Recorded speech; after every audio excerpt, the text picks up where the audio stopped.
Ahoy, hoy, everybody. For those of you that don't know, ahoy, hoy was the initial way people would answer the telephone. So, like those people that had phone numbers that were like number 74, they would call somebody up and they would say ahoy, hoy instead of hello and how are you? So, ahoy, hoy. Welcome to RevLabs by PriceLabs, our high five day two of our masterclass. I'm going to take a little bit of time, let everybody trickle in here, do some housekeeping from our experience yesterday, and then we'll get in here and start hitting some of this. So let's take a few minutes, let some folks in here. If you will, keep in mind, I would like for you to put the questions in the Q&A area on here. Somebody's got that. So Thomas is here. He said, did you change anything on the website? Having trouble using it in Safari, seeing too many forwardings. I have not. Once everybody gets in here, I'm going to address, some of the issues that we had yesterday. But it looks like Karishma is addressing that with you right now. So give it a few more seconds, let people get in here. Q&A for the questions. And as always, keep the chat in there. Find you some friends, find you some like-minded folks. If you want to, go ahead and put where you're from in our chat. Maybe how many properties you've got. If you want to throw your name out there, throw a LinkedIn, whatever you want, go in there. Do me a favor though. Let's try not to attack PriceLabs system. I'm just throwing something out there. It's kind of weird that all of a sudden the thing crashes when we have this nice big thing. So, and it's not that we can't handle this load. PriceLabs, we've got over 100,000 customers. The load of it was not necessarily the issue. Still trying to figure out exactly what was going on, but just, this one's going to be great, and we're going to be able to figure out pretty easily what exactly what the issue was yesterday. So thank you all for joining us. Got a lot of folks in here saying, oh, wow, we're from all over the place. Penny Hobby, yeah, Knoxville, right here, me too. I live over here in the Fountain City area of Knoxville, so nice to see you. Got some Vermonts, got some Indianapolis, got a nice little Thomas from Germany with us. We got some from Maine, Tennessee. We got Tasmania in here. We got some England. Julie, pleasure to meet you. Orlando, San Diego, all over the place in the U.S. Berlin, Germany, Memphis, Tennessee. Hey, Memphis is my spot. Memphis is the best place to go. Got Spring Hill, Tennessee. Woo woo! Lots of Tennessee folks in here. Heck yeah, all over the board. Jeebus, there's a lot of y'all. Heck yeah, let's go, Tennessee. The Ohio State. You had to do that, Michael, didn't you? You had to put the Ohio State in there. You couldn't have just told me you were from Columbus. Just so you know, I was up there and got to go see the Tennessee Vols get absolutely demolished by the Ohio State National Championship Buckeyes. So, lovely stadium. But that's enough about me, enough of the chit-chatting and everything. So, I think we're good. We're going to go ahead and get started now. Before you leave, take some time, look through the chat, see if there's anybody in there that you might want to reach out to. Make a connection, meet them on LinkedIn, meet them on Facebook. It's always nice to have people that you can bounce things off of, especially being in the host segment. A lot of you folks are just doing this, it's your first home that you're doing it with. It's always nice to have people to talk to. So try to make some connections there. Real quick, another little introduction to myself. I'm Kyle Driscoll. I am a solution consultant with PriceLabs. I work with customers to help understand the tool and how to best utilize it. Typically, I work with really large customers who sometimes will want to use some of those plethora of customizations that you see. But the point of this masterclass is to let you know you don't have to use everything that you see. PriceLabs out of the box, meaning base price, minimum stay settings, works perfectly for you, assuming that you are truthful with it and that we go in there and we set those parameters very, very well and very specific. So today we're going to start. Give me 1 second. I'm going to get my screen shared for you guys. And one moment, please. Appreciate you all joining us again today. Do want to say there's my screen. Y'all see my whole screen, don't you? All right, here we go. I want to thank you all for joining us. As I said at the very, very beginning of this, if you just joined us, we had some technical issues yesterday with the site. Still not 1000% sure what happened with it, but got a little bit of an idea. For those that were concerned about the lift that PriceLabs can do, we do currently price about 450,000 properties each day. So having 500, 600 people clicking on the same thing is not necessarily going to crash our site out. There may have been something else kind of going on with that. So Welcome to day two. High five to everybody. You can give it back to me if you want to, but welcome to our masterclass. We are going to step back a little bit. So yesterday we were looking at some of those KPIs, the ADR, your average daily rate, your occupancy rates, your booking window, and then your average length of stay as well. We talked a little bit about that. That's where we kind of started hitting our issues. We looked a little bit about the base price, came up with some issues. We also sent a recording over that I did afterwards just to kind of give you a breakdown of where we wanted to start today with this base price. So, the main step, the number one thing you have to know when you're setting up a dynamic pricing tool, we're talking PriceLabs.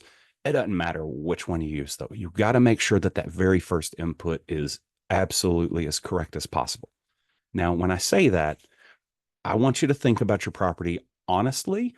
If you're looking at an MA and MJ, I see that you've raised your hand. Unfortunately, we can't call on anybody. So if you'll just put your question in the Q&A for us, appreciate it.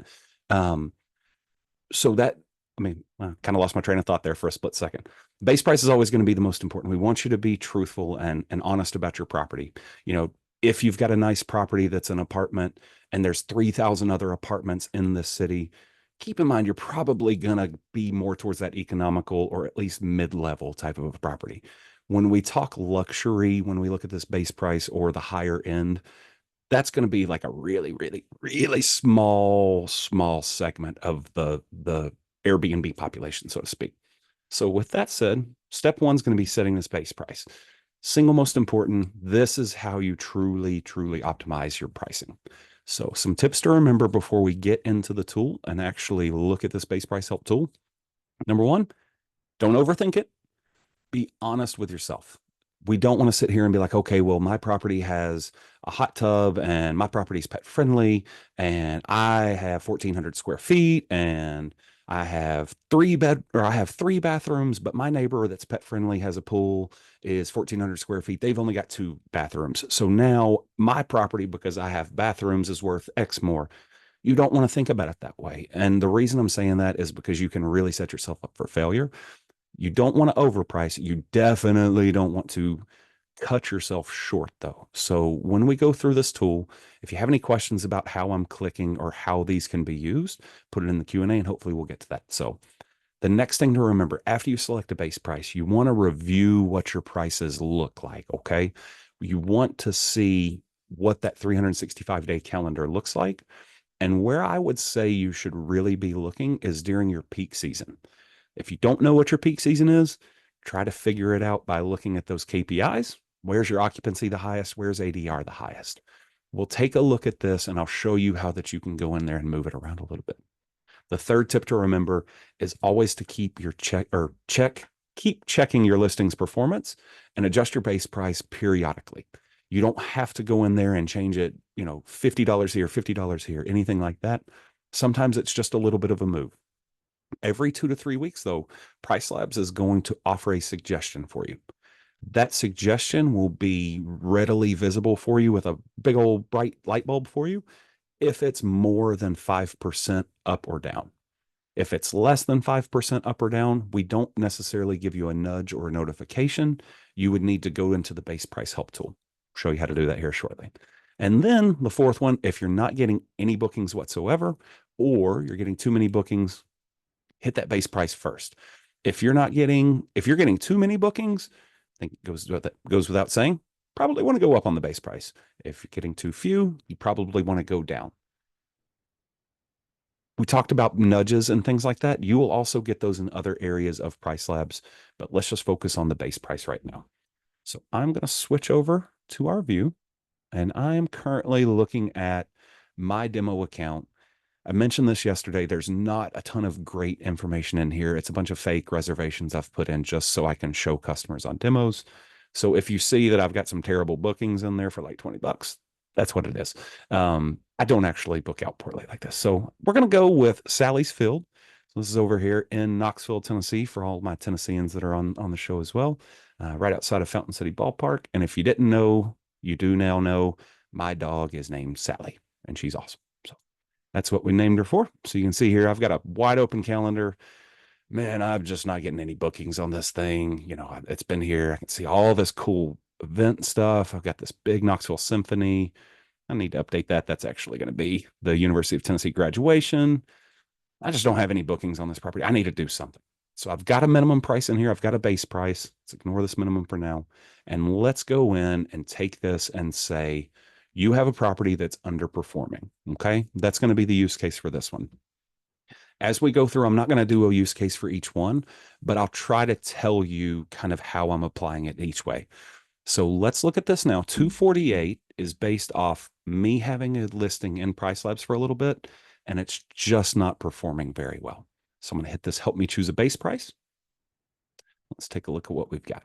So I come over here. I got to move my little screen. Not sure if you all can see me moving it, but I'm going to move myself. I can see my base price is at 248 right now. And then PriceLabs has come in and done a calculation for me that is based off of how I'm performing. And it gives a thorough breakdown here, but it comes in under this recommended area. This recommended area is what essentially PriceLabs is saying, this is what we think as of right now is the absolute best base price for you so that we can get you moving. So you could come in and accept this recommendation. We could go from 248 to 238. I hit confirm base price. And now I'm going to have completely updated rates moving forward. That is the simplest way to look at it. If you already have selected your base price, maybe you went a little high, but you've already selected it and now you need PriceLabs to analyze it. That's how you're going to look at it. So your base price is there. Hit help me choose the base price, and let's look at whatever that recommendation is.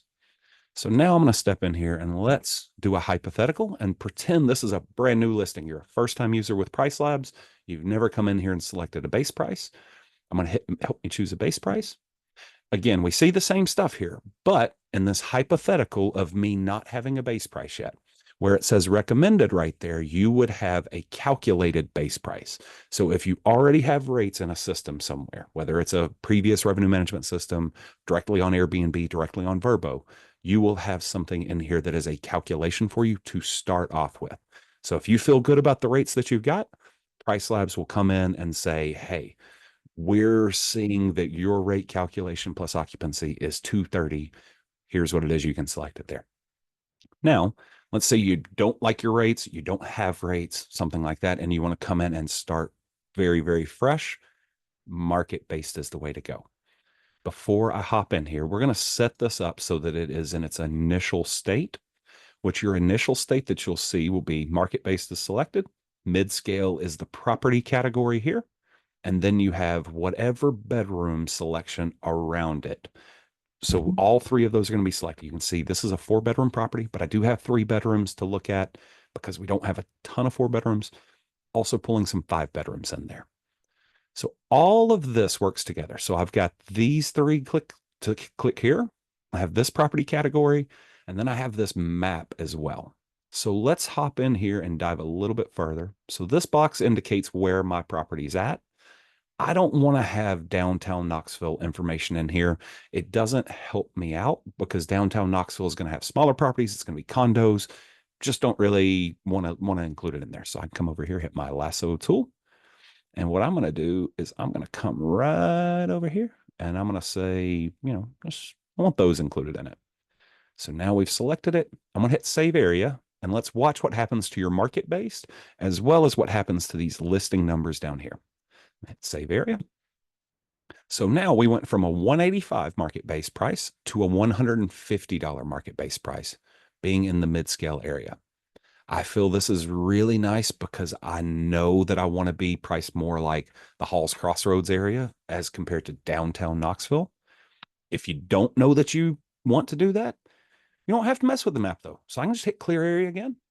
All that's back and I'm back to 185. So let's say you have no clue what you're doing. You just want to step in here and have a market-based price. You're perfectly fine coming in and selecting this if you don't have any ideas. If you know a little bit more about your property, maybe it's a 4-bedroom that is really massive, or it sleeps 15, whereas every other 4-bedroom is only sleeping 8 or something like that. In that situation, you could come in here and say, I just want to compare to the 4s and the 5s because they're bigger. So I could take this 3 off. Let's watch what happens market based. All right. So now I took all my threes off. My market base price is now 194. I'm only comparing to 4 and 5 bedrooms. And overall, my base price is getting put in the middle of the market. Now, let's say we've got one of those 4 bedrooms. It's kind of big, but man, it needs some love. Like it doesn't have a full kitchen. The driveway is really difficult to do whatever. It's an economic property. Come right here, and I'm going to click through all of these so that you can understand how it's going to work differently. We're still going to be looking at 4s and 5s. We're still going to be looking off of this, but now I'm going economy. So we go from a 190, I think it was 195 to 145. That would be if I wanted to have a very economical, or if I have a very economical property. You could also think of this economy one as if you want to go and try to get as much occupancy as possible. So I know it says economy. You could think of economy as occupancy. Think of upscale as putting way more focus on your average daily rate, that ADR. So let's look at the difference in the swing from going really, really low on the pricing scale to really high. It's a big swing. So 298 if we wanted to be economy, or if we wanted to be upscale, down to 145 if we wanted to be more of an economy.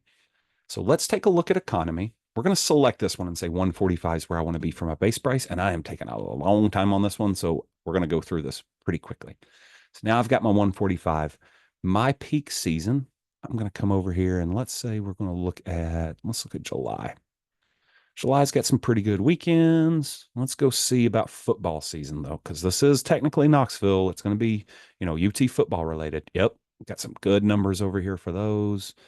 Those are about where I think I would feel good with. It's probably going to be too much if I go for 1,500, but let's take a look. Okay. So October 2025, the 10th of October, I'm currently at $786. I don't know UT's football schedule. Most likely what that is an Alabama game, maybe a Georgia game, but we're going to check and see. I'm going to go back over here and I want to see what happens to that base price if I select upscale now. So here we go with that. So we're at 398. Doesn't look like it's saved where I had selected. So I'm going to come back and reselect my area. Hit save. So we got a 351 here. So let's just try this one out and take a look and see what that looks like. So 351, and I am looking at October 10th, where under that economic pricing, our rate for this day was $786. Now, because I've selected that base price and said, hey, this is actually like top of the line. I mean, this has all the bells and whistles you could ever want to come and stay a weekend and watch football. Now you can see the difference that base price had. We only changed base price by about $200 because it's the average of your entire year. But that $200 change right there for peak season made such a drastic difference. We went from $786 to $1,902. So understanding moving this can make such a big difference. Again, we had 145. Let's say 145 just felt too low for me, and I'm going to come in and hit 170. Let's again come back and look at this and see what happens to that. So 1902, and then we come and do 170. Now it's a little bit more realistic. It's higher than that 786, but it's not up to that 1900 that we were looking at. So that's essentially how you would want to come in and look at it. Now, in my opinion, as a former revenue manager, a guy that likes to look at charts, I don't necessarily want to come in and look at individual dates this way. That's going to be kind of cumbersome. So I'm going to come over here to this neighborhood data. Keep in mind, neighborhood data is where I showed you that you could go and look up those KPIs, the ADR, the booking window, the length of stay, all of that good information. You can also come in here and visualize your rates. So there's a lot going on with this. Don't be nervous about it though. The only thing that matters when you're checking this base price is going to be that solid black line. So we see the solid black line in here. If you don't feel comfortable seeing all that other stuff, just click it off. You can hide all this stuff you want to. And now what we're seeing is this black line is where my rate was at with this, or is where my rate is at with this $170 base price. That last seen price is where my rate was at before I came in and started moving any of this stuff. So whatever that initial base price I had in there, that is what we're seeing with that choppy line. So to me, I'm going to come in and I'm going to look and I'm going to say, all right, this is my peak right here. So that's graduation for the University of Tennessee.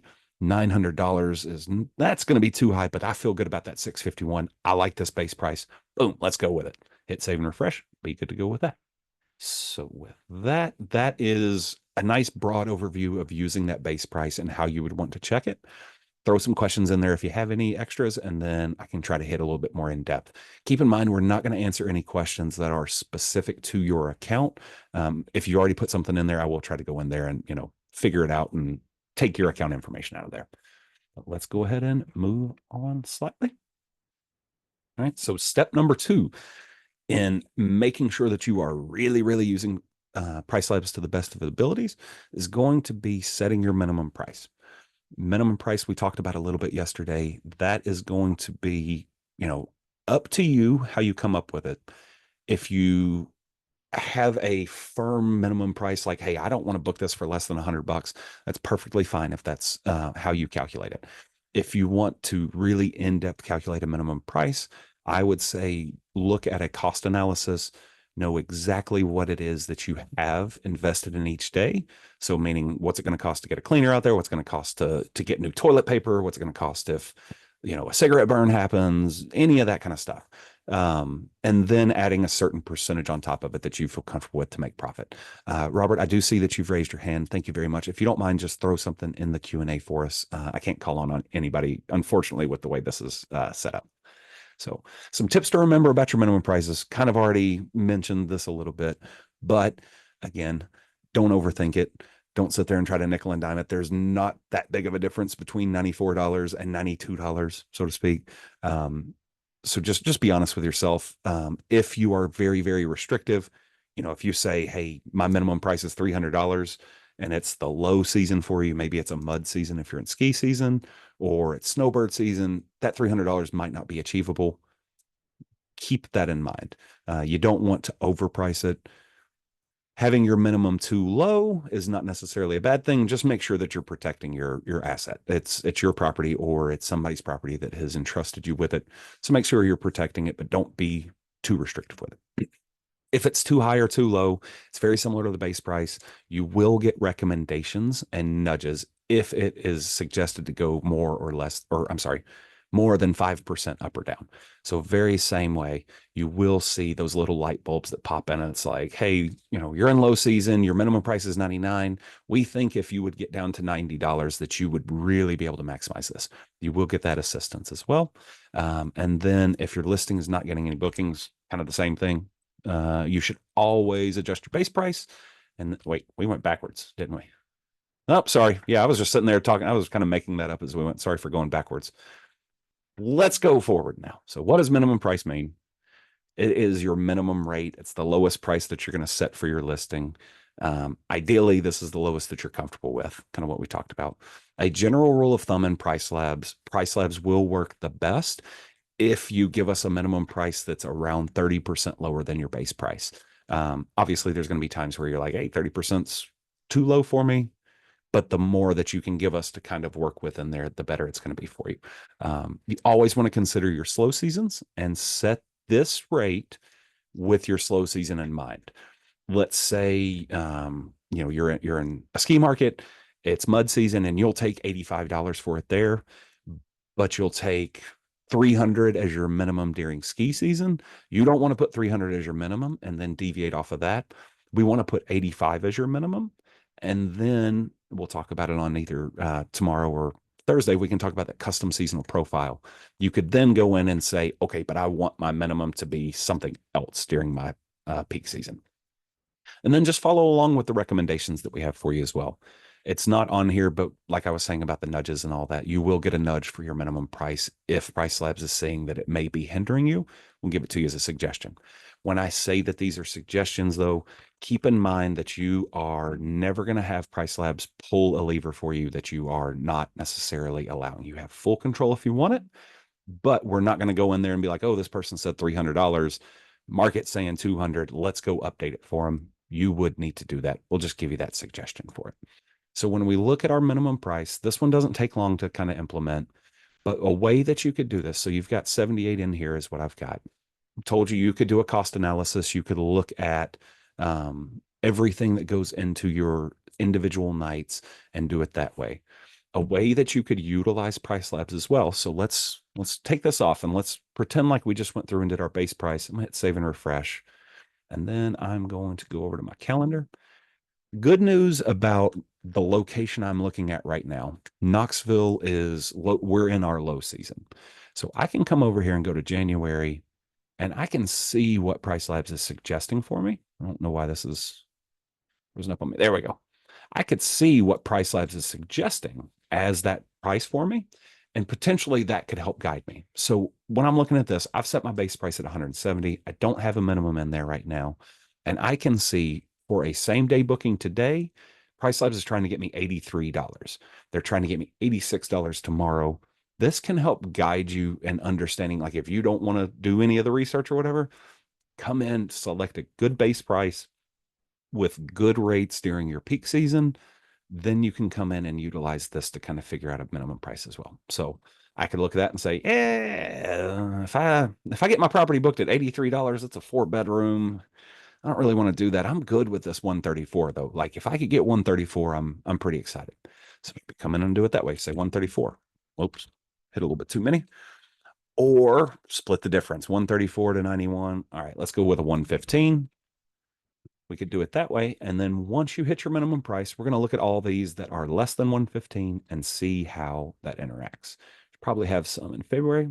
So what we're going to do, we're going to see all of these 83, 86, 91, 113, 101, 101, 107. All these are going to instantly update to 115 as soon as I hit save and refresh. Well, I shouldn't say instantly. It's going to take like 2.5, 3 seconds. So let's say that, and it takes 4.5. There we go. All right. So now we can see it all. 115 going across the board for all those days that were below it. That's how you can protect your calendar from getting those bookings that you just don't you absolutely don't want in there that may be a little low for you. If you have any questions about the minimum, please go ahead and put that in the Q&A. More than happy to answer anything. That one I think is a little bit easier for all of us to understand. The base price is that first one. So glad we covered that one a little bit more in depth. If another thing real quick, not trying to add too much onto you, inside this neighborhood data tab, we keep coming back here because it is important. It has a lot of information. Don't be scared by it. If it doesn't make sense to you, just go right on past it for a little bit. We come down here a little bit. We can look and see what minimum stay settings are happening in our market. So step 3, when we get over here, is going to be setting up those minimum stay restrictions. You can call them, I mean, obviously we're restricting dates. There's a couple of different things you can do with your minimum stay restrictions. You can try to protect your calendar. You can try to get as many bookings as possible and be as visible as possible. The best way to utilize these minimum stay restrictions, though, is to follow along with what the market's dictating. If you are in the Outer Banks in the US, most of that market is over here going Saturday to Saturday or Sunday to Sunday. You know, maybe you don't want to deviate and all of a sudden be the first person to go to 3 nights, or maybe you do. And all of a sudden you're able to be the only person that gets multiple bookings and multiple turns and multiple cleans. And there's all types of things you can do. Understanding what happens in the market is super, super important, though. So why is this important? And the definition that we have up here is they control the minimum length of stay required for guests to book specific dates. So this you could look at is a kind of a guaranteed, kind of like an opportunity cost versus guaranteed revenue, so to speak. So to illustrate kind of what we are talking about before I get in there and start figuring out how we can look at the minimum stays, let's understand the importance of protecting your calendar, which is that first thing I talked about. So on this, we're going to be looking at a calendar. This is 10 days across the board, and we have 2 nights. The 2 nights right here that are in black, they're booked for a 2-night stay. And hypothetically, we can say this is a Friday, Saturday if you want to. So we'll go with that. You got your Friday, Saturday booked on the 15th and 16th.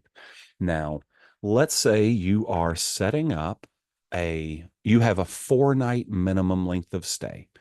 So let's take a look here. You've got the 15th and 16th booked, and somebody wants to come in and book this 14th, they want to stay at your property on the 14th. There's only one option left for them to book now, because they can't, if it's a 4-night minimum and they want the 14th, you can't have the 15th or the 16th. So the 15th kills anything on this side of it. So they have to go to the beginning. So if somebody wants to check in on the 14th, can't happen anymore. Somebody wants to check in on the 13th, it can't happen anymore. Somebody wants to check in on the 12th, it can't happen anymore. They're not even going to see your property on Airbnb because you have a 4-night stay. So the only time if somebody wanted to stay on the 14th in this scenario for you would be if they stayed the 11th, 12th, 13th, and 14th. So you could, in theory, end up with a 6-night booking. Now, the reason we're talking about this with 4 nights in this sense, let's say the market is dictating that it's a 4-night minimum length of stay. Most people want to stay 4 nights right now, but you tried to beat the market and you didn't put any minimum length of stay in there. You said, whatever, you want to stay 1 night, stay 1 night. You want to stay 2 nights, stay 2 nights. Doesn't matter to me. Somebody just came and picked off your Friday and Saturday for 2 nights. What are the chances that somebody's going to come in here Monday to Thursday? Probably pretty slim. What are the chances Tuesday to Friday could happen? Pretty good chance. Wednesday to Saturday, really good chance. And then Thursday to Sunday is an incredible chance you could have had that booked. It's great you got 2 nights booked, but wouldn't you have rather had the 17th and the 14th attached to this, or the 13th and 14th attached to the 15th and 16th, so on and so forth? So understanding what happens in the market and what other people are doing is very, very important. You don't want to necessarily just automatically go to being the most visible, because then you could end up hurting your overall ability to generate.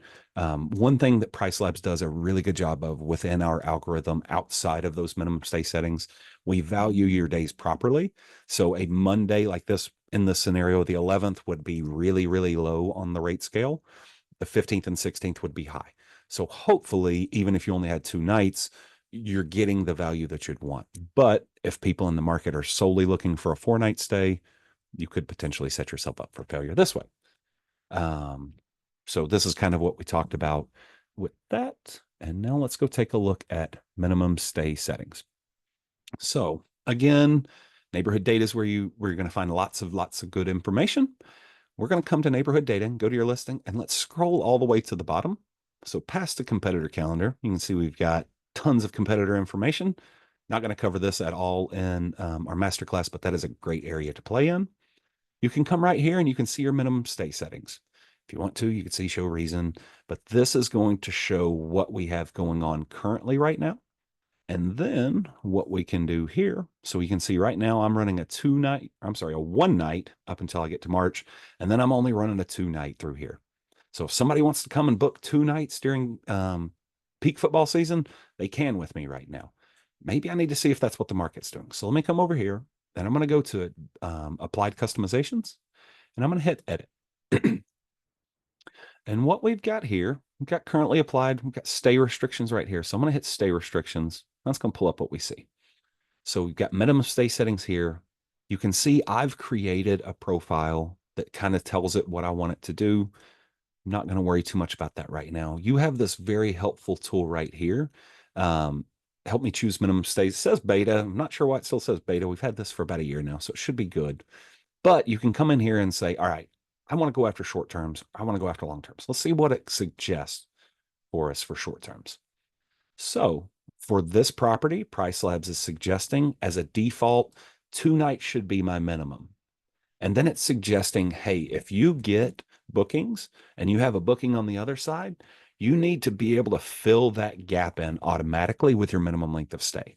So if one random night pops up in between 2 bookings, we need to be able to go down to 1 night instantly. That's what this rule's saying.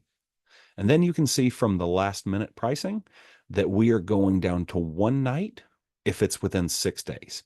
So if I'm looking right now to book the 31st with this property, it's going to be available for 1 night. If I look for this property and it is for April 30th of this year, you're going to have a 3-night minimum length of stay. This is one of those mechanisms that far out that will help you protect your calendar. So I can go through here. I'm going to hit apply and customize because I really like what that's suggesting. So now you can see that you have this built out. You also, instead of having to click on that one, if you just hit custom here under select minimum stay profile, you'll have all of these options as well. So real quick, not going to go too much into this drop down, but you do have a booking value as well. Please don't use booking value until you are more adept at PriceLabs. If you're a novice user, we really don't want you to use that. If you have questions further down the line, reach out to support and we'll help you with that. But we want to say we have a fixed rule, and this one is going to be like, what's my hard rule across the most of my calendar? So I'm going to say 2 nights is what I want. Then we come down to orphan gaps. And if you hover over orphan gaps, you'll see what this is.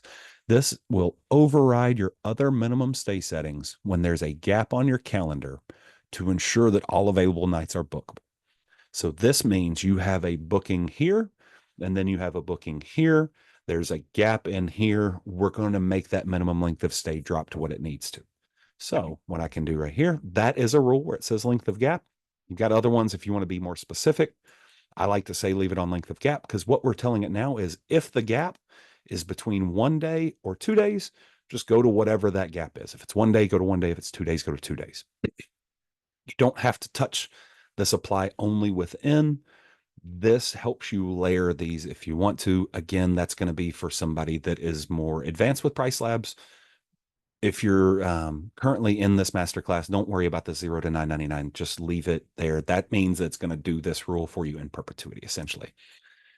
Then you can get down to your last minute bookings, which we can see we dropped to 1 night within 6. I get why they said 6, but I don't feel comfortable with that. I'm going to do it if it's within 2 nights. So you can see you can go in and customize based off what that suggestion is too. This one right here is just another step down. So essentially what it's doing is if for some reason we see that we have 3 nights and it's not automatically going to 2, we are going to go to 2 within 29 nights. You don't have to have this one on there because of this fixed rule right here, though. So I'm going to hit that one and delete it. So now I'm saying all of my time right now is a 2 night until it's within 2 nights of booking, and then it'll be 1 night, unless it's beyond 90 days out. So we're looking now at, what would that be? April 30th, so to speak. I want it to be 3 nights. You can also come in and deviate how you approach this. So let's say, okay, I've got 3 nights there, but I want to add another layer on. And I'm good with a weekday coming in at 3 nights, but I want my weekends to book 4 nights. So if you want a Friday or Saturday, you're adding a couple extra days for me. And then I could come in and say, we're going to do that one within 180 days. So this one would be within 3 months of the date of booking. I'm going down to 3 nights. This one would be within 6 months of booking. I'm going to 3 nights if it's a weekday, but 4 nights if you want my Friday or Saturday on there, meaning you would have to book Thursday and Sunday, or Wednesday, Thursday, or Sunday, Monday attached to that Friday, Saturday. So hopefully that helps you out. Do have some more advanced settings down here. As we know, advanced implies that you probably want to hold off for a little bit until you get really, really used to PriceLabs. So got that in there. And I do believe that is a wrap for us today. So let me go ahead and stop my screen share. And we are going to be able to hit up some of these questions in the Q&A. Now, I do see a lot of questions have started coming in the webinar, in the webinar chat. So if you put a question in that chat, please go ahead and retype it over here in the Q&A if it hasn't been answered.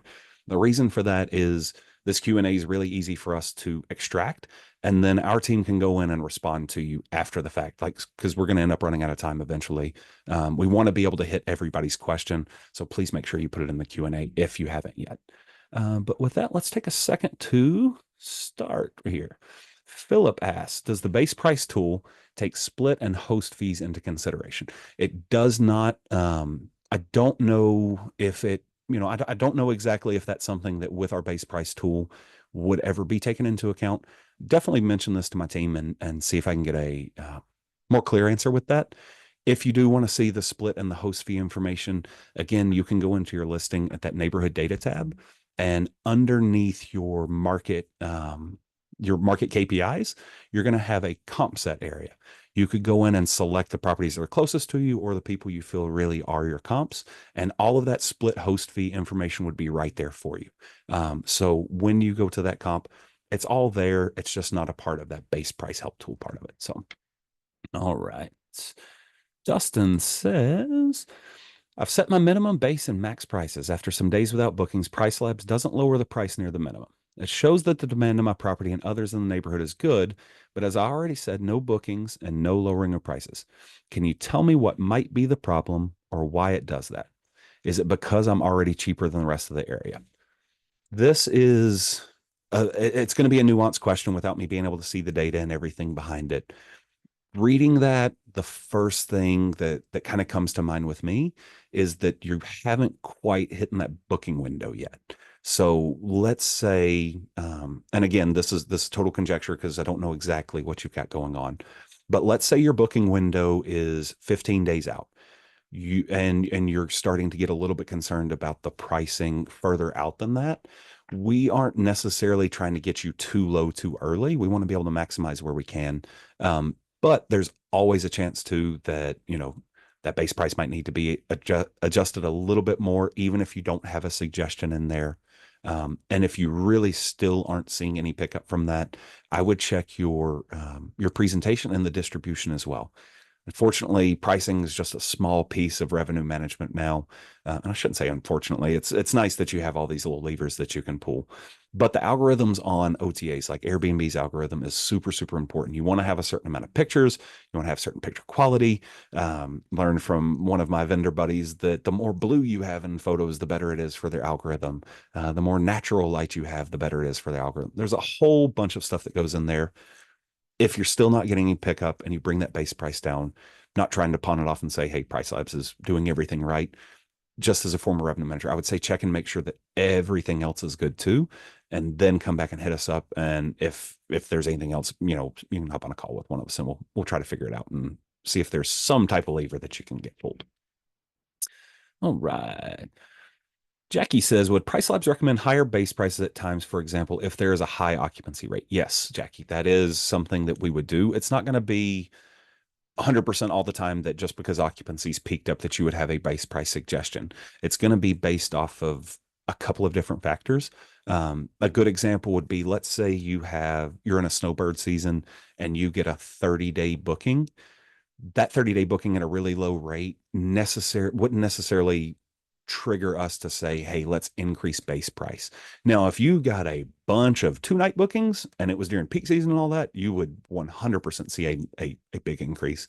And in that particular instance, you're probably going to see a light bulb on there as well, just kind of as an easy click. And we call it a nudge, but you just click it and accept it that way. Julie asks, will seasonal base prices be covered? Yes, ma'am. We will cover those. I'll make sure to fit them in either tomorrow or on day 4. I believe it's day 4. Let's see. Michael says, any advice on base price using a market group I've defined?